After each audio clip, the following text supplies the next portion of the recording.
SPAC. Gloire à Dieu. Je vais prier, puis on va s'asseoir. Père, merci pour ce temps de partage avec cette jeunesse vraiment non seulement remplie de ta présence, mais une jeunesse qui a une vision, qui a une destinée extraordinaire. C'est pourquoi je suis là cet après-midi pour manifester ce qui est souvent caché, ces trésors qui sont enfouis en eux, afin de leur montrer les clés pour faire sortir tout cela. Et que toute la gloire revienne à toi, que le Saint-Esprit même nous conduise dans la sagesse et le discernement au nom de Jésus. Amen. Asseyez-vous. Voilà, donc c'est un privilège pour moi et aussi un honneur de ce que votre pasteur, donc le pasteur Mohamed, ait accepté que je ne pensais même, je ne savais pas qu'il y avait le culte des jeunes à cette heure-là. C'est avant-hier nuit quand non, c'est le matin quand je priais pour savoir à quel culte la journée du dimanche je vais faire. Le Seigneur m'a parlé du troisième, quatrième culte. Il dit un culte pour la jeunesse. Je ne savais pas qu'il y avait un culte exact pour la jeunesse. Donc j'ai dit, bon, je vais voir le pasteur Mohamed. Et puis, effectivement, j'en ai parlé. Puis le Seigneur m'a dit, va leur parler de leur destinée, la guerre du destin, de ces choses-là, pour qu'ils comprennent effectivement qu'il y a deux destinées. La première phase, elle est naturelle, et la seconde phase est surnaturelle. On peut vivre dans la destinée naturelle pendant toute sa vie chrétienne sans y sortir. Et on reste piégé, on termine sa vie chrétienne sans vraiment affecter tout cela. Et donc je me suis réjoui. Parce que comme moi j'ai commencé, je n'avais pas de père spirituel proprement dit, j'avais un pasteur, un très bon pasteur. Je me suis dit, quand j'ai commencé à prendre un certain âge, il n'était pas bon de laisser tous ces jeunes pasteurs qui ont un avenir vraiment serein se battre eux-mêmes et la jeunesse se battre elle-même sans savoir quelles sont les directives aussi, les pas à faire pour progresser. Et c'est là que j'ai commencé à m'intéresser à la jeunesse. Le Seigneur nous a parlé, on a fait ce qu'on appelle l'université des jeunes à Ouaga.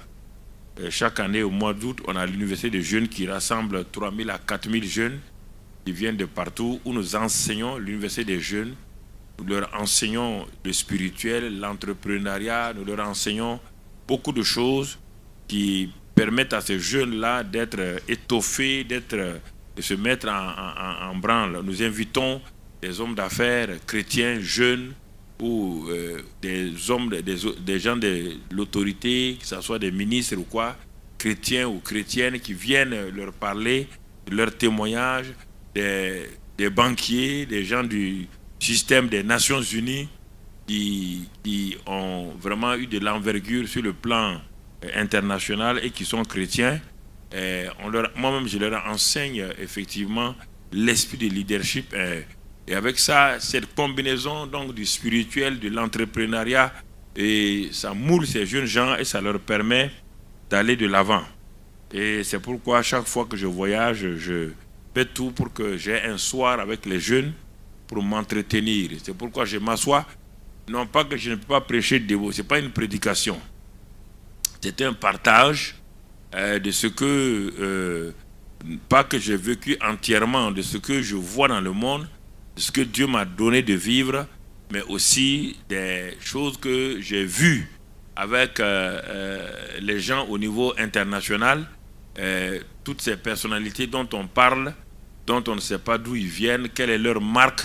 Alors je fais des enquêtes et je me suis procuré de la vie de plusieurs personnes, mais qui ont été des chrétiens, qui ont découvert des principes, des lois spirituelles, ils les ont appliqués. Quand ils ont réussi, ils sont devenus des gens connus mondialement. Ils ont cessé de montrer leur visage chrétien. Et aujourd'hui, bon, les gens parlent d'eux. Quand on entend leur nom, on pense que c'est des gens du monde. Non. Mais pourtant, ce sont des chrétiens Mais comme ils sont devenus très riches, la société les a influencés et ils ont commencé à cacher un peu leur identité chrétienne. Alors, j'ai appris et regardé et c'est pourquoi je suis venu aujourd'hui pour parler encore à vous, ces milliers de jeunes gens qui sont venus de partout. Et je vois ceux qui sont sous les tentes et j'espère qu'ils m'entendent très bien, qu'ils suivront cela. Ce n'est pas un problème. La parole de Dieu va au plus loin que là où vous êtes géographiquement. La parole de, même si vous êtes sur une tente, la parole de Dieu peut traverser et donc tout ce qui est là, aller vous toucher à l'extérieur là-bas et parler et changer votre destinée pour toujours. Alors donc je vais dans un premier temps faire un cœur à cœur avec vous et dans un deuxième temps je vais procéder à des prières, à des proclamations ensemble pour que nous puissions progresser et aller de l'avant. Alors, bien-aimés frères et sœurs, donc notre titre cet après-midi, je l'ai intitulé « Tu es né pour être grand, grande ». Tu es né pour être grand, grande. Dis avec moi, je suis né pour être grand, grande. Je ne suis pas né pour échouer, pour vivre dans la poussière. Je réalise qu'avec Dieu, mon statut, ma destinée ont été programmés pour la grandeur. Amen. Regardez une histoire banale qui va nous parler. Pendant des années, avant que Jésus ne rentre dans le ministère, il y a un ânon qui est né. Et cet ânon-là, on ne sait pas pourquoi, mais les maîtres de l'ânon, dès qu'il est né, ils l'ont attaché, posé. Et l'ânon se posait des questions. Et il voyait sa maman, l'ânesse et les autres ânons bouger, mais lui, il ne bougeait pas. Peut-être si l'ânon pouvait réfléchir, il aurait pu dire c'est injuste que je ne sois pas aussi libre que les autres ânons.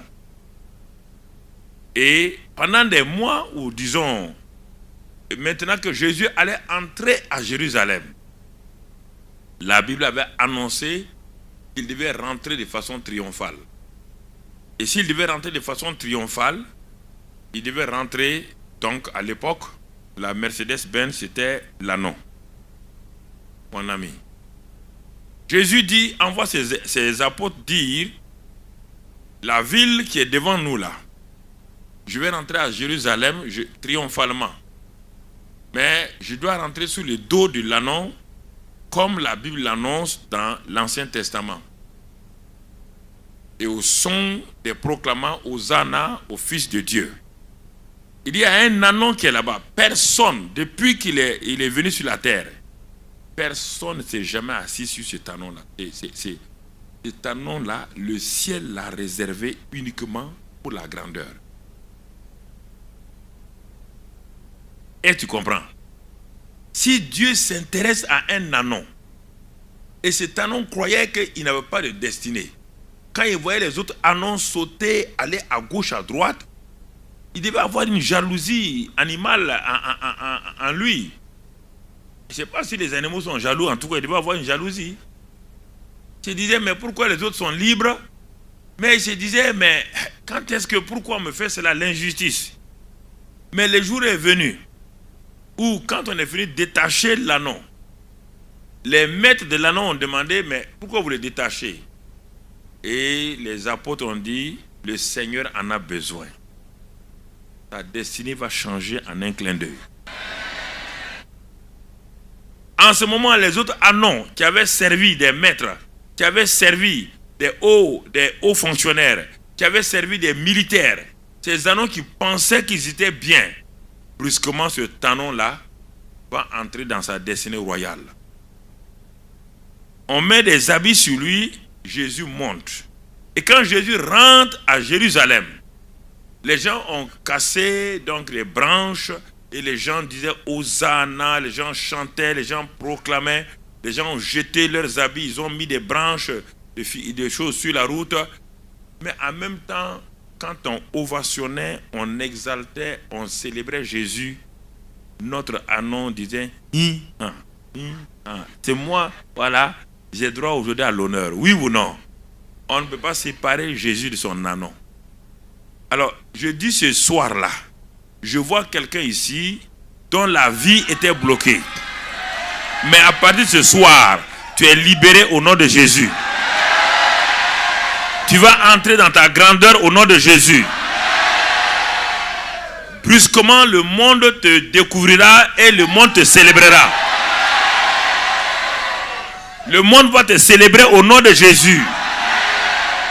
Sans que tu aies payé quoi que ce soit. À cause de ton identification au Seigneur Jésus. N'aie aucune crainte pour cela. Accepte cela et glorifie le Seigneur. Tu es né pour être grand. Ah. Oui.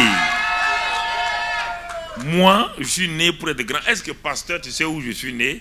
Ça n'a pas d'importance.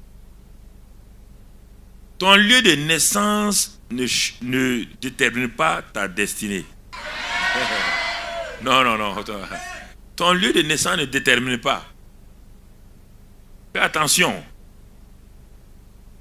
Ah oui, moi je suis né dans un petit village, là-bas, derrière Congo. Tu n'as qu'à naître même sous Congo. Dieu va te sortir de Congo. Et tu vas monter au nom de Jésus.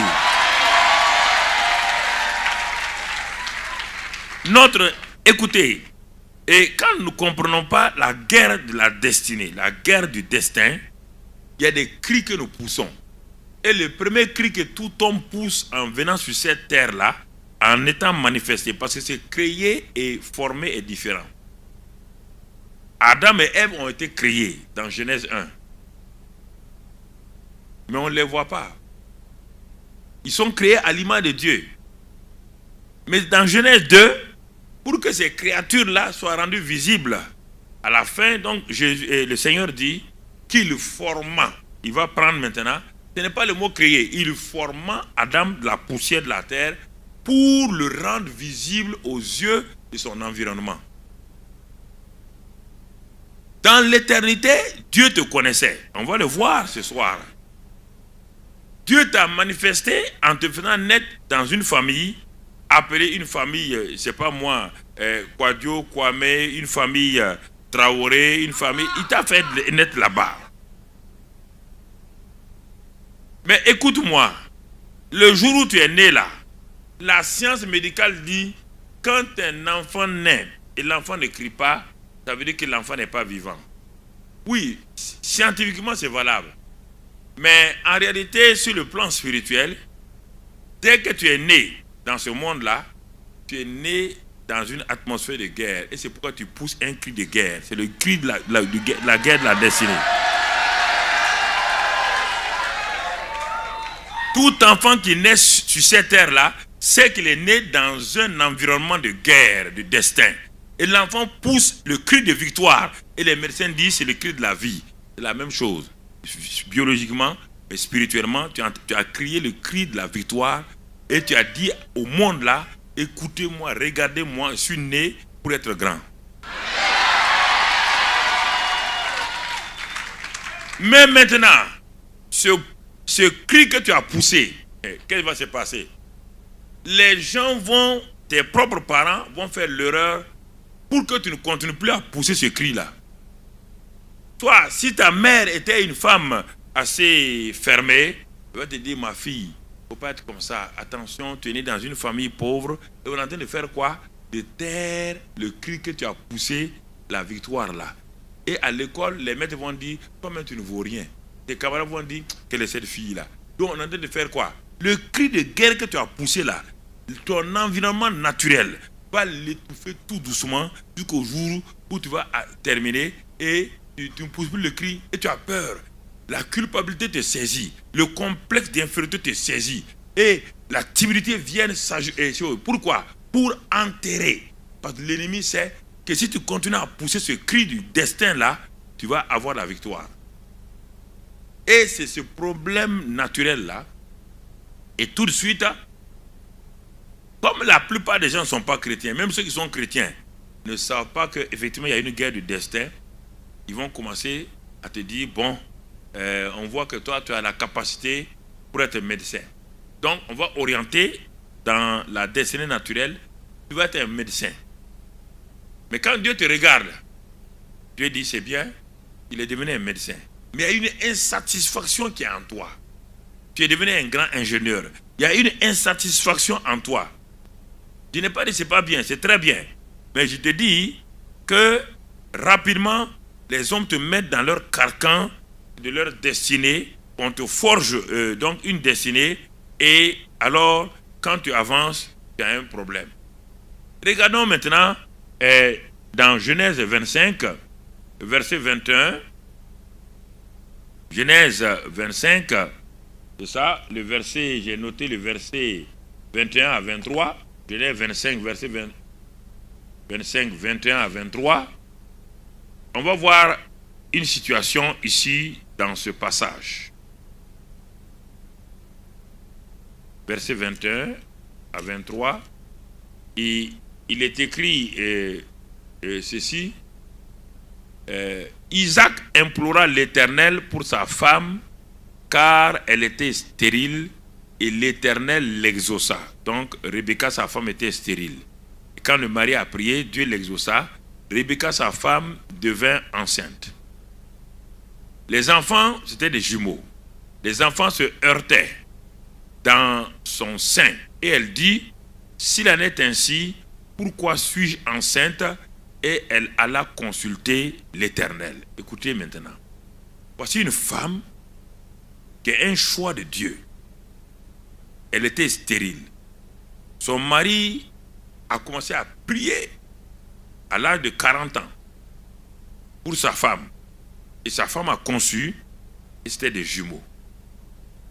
Mais déjà dans son sein, en tant que femme, elle a découvert quelque chose. Elle a su qu'il y a une guerre dans son sein. Et comme cette guerre-là ne dépend pas de son mari, ne dépend pas des hommes, elle a eu la sagesse, l'intelligence spirituelle d'aller demander au Dieu, l'auteur des enfants, qu'est-ce qui se passe dans mon sein? Qu'est-ce qui se passe? Elle a consulté l'Éternel. Et quand elle est allée consulter Dieu, l'Éternel lui dit, 2 nations sont dans ton ventre. Écoutez, 2 enfants sont dans le ventre d'une femme. Mais quand Dieu parle de ses enfants, il n'a pas dit 2 enfants sont dans ton ventre. Il dit 2 nations.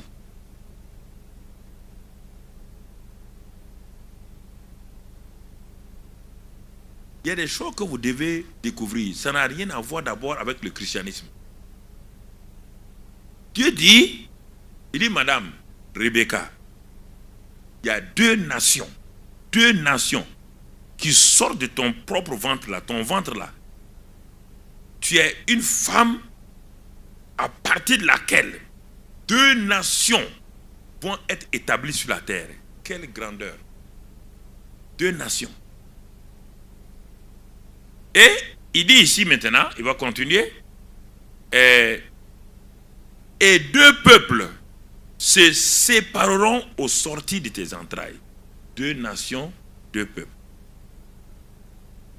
Quelle destinée révélée pour des enfants qui ne sont même pas nés. Les 2 enfants ne sont pas nés. Mais déjà, celui qui les a créés, c'est pourquoi il les a créés. Il les a créés pour être 2 nations, pour être 2 peuples. Un enfant, l'un est une nation, un peuple. Tout un peuple est en lui. Et quand vous regardez ce principe-là, vous qui êtes là devant moi aujourd'hui, vous représentez toute une nation sans que vous le sachiez. Si vous devez vivre, et si Christ ne venait pas, si vous devez vivre 2000 ans, 3000 ans, et si on vous prend aujourd'hui, on vous photographie à l'heure présente, et on vous projetait, si possible, dans 1000 ans, 2000 ans, vous verrez que vous êtes devenu, vous là, vous êtes devenu une nation tout entière. Il y a les principes de Dieu qu'il faut découvrir. Alors, s'il y a 2 nations dans son ventre, et à la sortie des enfants, 2 peuples vont se séparer. La maman a entendu ça. Elle a su. Et ce n'est pas fini. 3e élément, un de ces peuples sera plus fort que l'autre. Sera plus fort que l'autre. Et enfin, 4e chose, et le plus grand sera assujetti au plus petit. Voici déjà le programme de Dieu pour ces 2 enfants qui sont dans le sein de cette femme. Dieu n'a pas donné un nom à ses enfants. Il va voir si la femme l'a compris ce qu'on appelle réellement la destinée des gens. Dieu vient d'annoncer une destinée pour ces 2 enfants. Et maintenant, voilà que la femme va accoucher. Et dès qu'il y a un problème, toujours, les gens paralysent la destinée des gens, contournent la destinée des gens par leur attitude, par leurs paroles. Maman Rebecca, en mettant au monde ces enfants-là, Dieu t'a déjà dit que le plus petit là, il va être grand. Et que le plus grand sera assujetti au plus petit. Il fallait garder les 4 paroles de Dieu en toi. Mais quand ils naissent, le plus grand qui sort là, quand il est en train de sortir, on voit une main qui tient le talon du grand frère. Et cette maman, rapidement, va donner un nom à cet enfant-là. Dieu dit qu'il sera grand. Puis il l'appelle Jacob, trompeur, escroc. Donc il est en train de mélanger le programme de Dieu. Il est en train de mélanger le programme de Dieu. On te dit qu'il sera plus grand, il sera plus fort. Donc tu devais choisir un nom qui corresponde à la parole de Dieu. Mais non, le fait qu'elle a vu de ses yeux, ses 5 sens, sa raison, son raisonnement ont contredit la parole de Dieu. Et c'est souvent que pourtant Dieu a parlé. Effectivement, cet enfant, dès qu'on a dit, et le nom, vous savez, c'est une identité. Dès qu'on vous donne un nom, on vous a créé une identité, que vous le voulez ou pas. Et c'est ça que vous allez vivre. Et cet enfant a commencé à vivre ça. Bien-aimés frères et sœurs. Il a vécu ça à tel point qu'un jour, Ésaïe nous révèle quelle était la vie de cet enfant qui s'appelle Jacob là. Quelle était sa vie.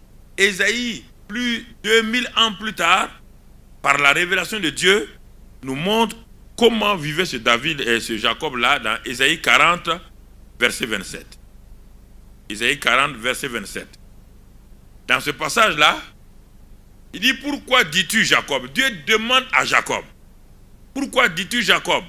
Pourquoi dis-tu Israël? Le même Jacob là, il parle à une même personne avec deux noms. Quand tu étais Jacob, tu parlais. Quand tu es devenu Israël, tu continues de parler. Ça veut dire que ta mentalité n'ayant pas changé. Mais qu'est-ce qu'il dit? Dieu dit, pourquoi dis-tu ma destinée est cachée devant l'Éternel? Mon droit passe inaperçu devant mon Dieu. Pourquoi tu parles comme cela? Pourquoi, quand tu étais Jacob, tu pouvais parler de cela? Parce qu'il y avait un mélange, une confusion. Maintenant, je t'ai changé, tu es devenu Israël. Tu continues à parler que toi, tu n'as pas de destinée. Que ma destinée est cachée devant Dieu, que mon droit passe inaperçu devant mon Dieu. Voici les premiers pièges qui entourent beaucoup d'enfants, beaucoup de parents qui n'ont pas su parler clairement de la destinée de leurs enfants, sur le plan même naturel, sur la première phase là, dans leur vie. Et Jacob, donc, Dieu nous montre là. Et au verset 28, le verset 28, Dieu va lui parler. Il dit, à ton cri de désespoir, à ton cri, comme beaucoup d'entre vous, la nuit, certains se couchent avec des larmes aux yeux. Certains se réveillent chaque matin assaillis de toutes sortes de pensées négatives sur leur avenir, croyant que leur avenir est dans les mains du gouvernement, croyant que leur avenir est dans les mains de leurs parents. Bien qu'ils soient chrétiens, bien qu'ils prient tous les jours, c'est des questions qui se posent. Et Jacob se pose la même question. Alors Dieu lui pose la question. Il dit, ne le sais-tu pas? Dieu lui dit, mais Jacob, tu es comme la plupart de mon peuple. L'ignorance de ce que je suis, de ce que j'ai dit, fait que vous passez dans l'échec. Parce que le manque de révélation vous donne d'échouer. Ne le sais-tu pas? Ne l'as-tu pas appris? Ah, Dieu lui dit, tu ne le sais pas. Et tu ne l'as même pas appris. Tu n'as pas appris. Tu ne sais pas quel Dieu je suis. Tu ne me connais pas. Il dit, c'est le Dieu d'éternité, l'éternel. Je suis ce Dieu-là, qui a créé les extrémités de la terre. Il ne se fatigue point, il ne se lasse point. On ne peut sonder son intelligence. Jeunes gens, écoutez-moi très bien. Quand on devient chrétien, on est préoccupé par les actes. On est préoccupé parce qu'on croit que par mes prières, je vais me créer une destinée. L'erreur, tout le monde l'a fait. Et beaucoup de gens, ah oui, il faut que je prie pour que je sache comment je vais réussir. Tu dois prier. Mais si tu dois prier en te demandant à Dieu, tout de suite on va le voir, qu'est-ce que tu as prévu pour moi? C'est ça. Mais tu ne peux pas faire ta vie, tu ne peux pas fabriquer ta vie. Parce que c'est lui qui a créé le micro là. Il l'a créé pour un but. Pour amplifier la voix de quelqu'un qui parle. Il ne l'a pas créé pour boire de l'eau. Si tu veux boire de l'eau, tu prends ça là, tu mets l'eau là-dedans, tu ne boiras jamais l'eau. Donc ce micro a été créé pour un but. Tu as été créé pour un but. C'est ce but-là que tu dois savoir. Et non pas prier pour dire, Seigneur, je veux devenir ça, aide-moi. Dieu peut t'aider à devenir ça. Mais à la fin, tu as un vide. Tu as un vide. Je parle de la destinée, nous sommes encore dans la destinée naturelle. On n'a pas attaqué encore la destinée spirituelle, surnaturelle. Alors, dans cette période-là, donc Jacob a fait tellement d'erreurs. Il a commencé, rien ne semble marcher pour lui. Sa mère lui a dit, mais tu sais, tu es né, tu dois être grand. Mais il ne voit aucune grandeur. Au contraire, il ne voit que l'échec. Au contraire, il ne voit que des difficultés. Au contraire, il ne voit que vraiment des frustrations. Sa mère dit non, c'est toi qui es né. Quand Dieu m'a dit, quand je suis allé là, Dieu m'a dit, tu es né pour être grand. Il dit, maman, je suis né pour être grand, mais regarde comment je vis. Regarde ce qui ne va pas. Est-ce que tu as bien entendu? Il a bien entendu. Mais le fait que la maman a influencé l'enfant, déjà avec ses pensées, ses paroles, elle a bloqué. On ne peut pas annuler la destinée de Dieu, on peut bloquer. On peut retarder ça. Elle a bloqué donc la destinée de Jacob. Jusqu'à ce que Dieu, à un moment donné, va aller. Alors, Jacob étant bloqué, poussant ses cris-là, cherchant par tous les moyens pour accomplir la destinée que Dieu lui a donnée. Alors, mon frère, ma soeur, à la fin, il est arrivé à tromper son frère. Il a trompé son père. Et par l'aide de sa maman, avec l'aide de sa maman, et voici le monsieur maintenant dans un problème, il est en danger de mort. Alors il se pose la question, votre affaire de destinée là, votre affaire que Dieu dit qu'il serait grand là, mais ce sont des faux. Ce que vous dites, maman, ce que tu racontes, regarde, je suis maintenant en difficulté. Mon grand frère veut me tuer, Esaü. Tu m'as dit que je suis né pour être grand. Et maintenant, c'est la mort qui me suit. Partout où je vais, je suis pourchassé. Et c'est en ce moment, frères et sœurs, sur sa route, on lui a confié, on lui a du moins conseillé d'aller chez son oncle Laban. Comme ça, son frère aura le temps de se calmer et il va revenir. Et sur la route de Laban, quelque chose va se passer.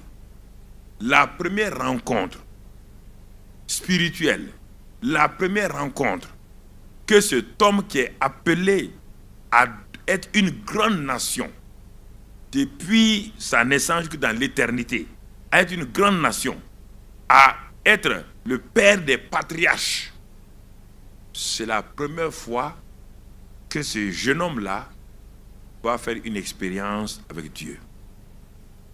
en fuyant pour aller chez Laban, exténué. Et la nuit, il est fatigué en pleine brousse. Il prend une pierre, il en fait son chevet. Et il est couché sur cette pierre-là. Il ne sait pas qu'est-ce que cette pierre-là. Il ne comprend pas que c'est cette pierre-là. L'endroit s'appelait déjà Bethel, maison de Dieu. L'endroit s'appelait comme cela. Mais il n'y avait rien. Mais il ne savait pas qu'en prenant cette pierre-là, il vient de prendre un point de contact avec le ciel. Et dès qu'il se couche, maintenant qu'il dort, brusquement, il voit une échelle qui va de la terre, dont le sommet touche le ciel. Et au sommet de cette échelle-là, nous voyons Dieu lui-même assis sur son trône. Et il y a un contact qui va se passer entre Dieu et ce jeune homme Jacob-là. Et on voit le mouvement des anges. Et si vous prenez ça, tout juste avant, je vous fais une parenthèse, vous prenez cette image-là, Jésus a pris cela dans Jean 1. Les derniers versets de Jean 1, il dit, à partir de maintenant, désormais, vous verrez, en tout cas le Fils de l'homme, vous verrez comme une échelle descendre, monter sur lui. Et dès ce moment-là, la vie de Jésus a commencé. Et 3 jours après cet événement, dans Jean 2, il a commencé de changer l'eau en vin. Alors Dieu va commencer à changer la vie de Jacob. Mais comme Jacob est déjà dans ses propres pensées, comment réaliser sa destinée? Et c'est ça qui nous bloque souvent. Très souvent, Dieu apparaît d'une manière ou d'une autre. Il apparaît sous plusieurs formes. Il apparaît sous la forme des hommes. Il vient vers nous dans des circonstances. Il crée certaines circonstances pour attirer notre attention. Mais nous ne prenons pas garde. Nous nous posons la question, mais qu'est-ce qui se passe ici? Qu'est-ce qui se passe là? Avant de continuer, je vais m'arrêter pour vous raconter le témoignage d'un jeune homme qui était à Lyon après le concile de Nicée, dans les années 400, après Jésus-Christ. Alors, ce jeune homme était à Lyon, il soupirait. Dieu avait prévu la destinée de cet homme-là pour être un des grands évêques. Parce qu'il n'y a pas, on les appelait évêques, mais sans l'église catholique d'abord. C'est après, plus tard, qu'on a récupéré ça avec l'évêque de Rome pour devenir. Et ce jeune homme-là, un jour, étant frustré, en plein hiver, il sort pour faire une course. Il a prié Dieu. Il dit, Seigneur, j'ai faim et soif de toi. Je sais que je ne suis pas né sur cette terre-là pour vivre comme je vis. Comme beaucoup de gens, il lance des cris de guerre comme Jacob. Et là, il sort. Et il prend son manteau, il traverse la place centrale de Lyon. Et quand il va de l'autre côté, il passe devant une maison, il trouve un vieillard assis. Et le vieillard grelottait avec tout juste un habit vraiment transparent, dans le froid. Quand il a dépassé le vieillard qui était assis, quelque chose l'a saisi dans son cœur. Il est retourné, il a regardé le vieillard là. Il a dit, ah papa, si vraiment j'avais un deuxième manteau, j'allais vraiment te donner parce qu'il fait froid. Bon, il a eu pitié, parce que la pitié ne pose jamais un acte. C'est la compassion qui pose des actes. Pas confondre pitié et compassion. La pitié dit, elle souffre, hein? Wallahi, amena mon cœur. Mais la compassion, elle ne dit pas ça. La compassion agit. Quand Jésus est ému de compassion, regardez, il va agir. Et quand il voulait partir, le Saint-Esprit lui dit, il dit, mais je t'ai appris à partager. Il dit, mais si j'avais un manteau, le Saint-Esprit dit, ah bon, tu peux partager ça là. Alors tout de suite, il s'est arrêté, il a sorti son manteau, il l'a coupé en deux. Il est parti envelopper le vieillard avec ce morceau de manteau là. Il a dit, papa, bon, chacun va garder un morceau. Et il s'est enveloppé, il a couru pour retourner chez lui. Il faisait trop froid. Et ce jeune homme qui criait pour que Dieu lui révèle sa destinée, Dieu lui parle. Il y a des choses, des actes qui vont faire que Dieu, des actes banals, des choses simples, auxquelles vous ne vous attendez pas, mais que parfois, vous avez peur de poser croyant que c'est inutile. Il se couche la nuit. Vers 2 heures du matin, il se réveille, il voit une vision. Et dans la vision, Jésus rentre dans sa chambre. Quand le Seigneur Jésus rentre dans sa chambre, Il regarde bien, il voit le manteau qu'il a donné au vieillard là, ce manteau qui a enveloppé Jésus-Christ de Nazareth dans sa vision. Et le Seigneur s'arrête au-dessus de sa tête, il dit, tu as failli manquer ta destinée. Mais heureusement, tu as écouté la voix intérieure du Saint-Esprit, car c'était moi, ce vieillard assis dans le froid. Et c'est pourquoi je suis venu te dire maintenant que je fais manifester ta destinée à partir d'aujourd'hui. Le jeune homme, l'onction a commencé à le saisir. Il a bouleversé la France.